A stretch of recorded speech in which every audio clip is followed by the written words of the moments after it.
امام اعظم رحمۃ اللہ تعالیٰ علیہ کپڑے کی تجارت کے جو ہے وہ آپ کا کاروبار ہے، اور آپ کہیں گئے، بچے کو دکان پہ بٹھایا، ایک کپڑا تھا اس میں کچھ عیب تھا، اور حدیث پاک میں اسلام میں ہمیں یہ حکم ہے کہ آپ تجارت کریں،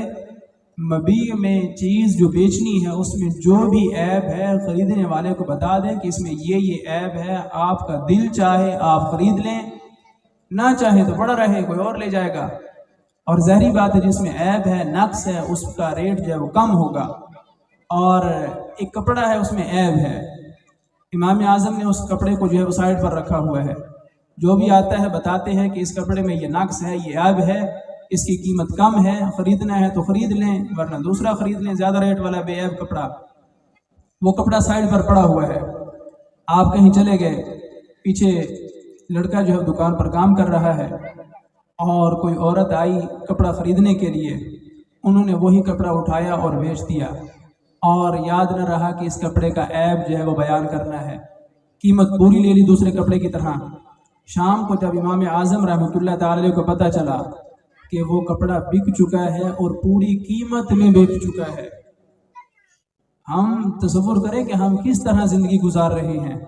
امام اعظم رحمۃ اللہ علیہ نے شام کو جتنی بھی سیل ہوئی ساری راہ خدا میں خرچ کر دی،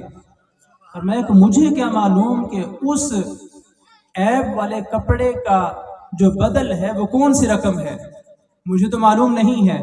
تو لہٰذا میں صرف اسی کپڑے کی قیمت کو صدقہ کرنے کے بجائے سارے دن کی کمائی صدقہ کرتا ہوں، منافع بھی ساتھ، موڑی بھی ساتھ، سارا کچھ راہ خدا میں خرچ کر دیا، تاکہ کہیں قیامت کے دن امام اعظم جو ہے وہ پکڑ میں نہ آ جائیں۔ اتنا خوف ہے اللہ کی بارگاہ میں، اور اتنا ڈر ہے، اور مومن ایمان جو ہے وہ یہی ہے، الایمان بین الخوف والرجاء،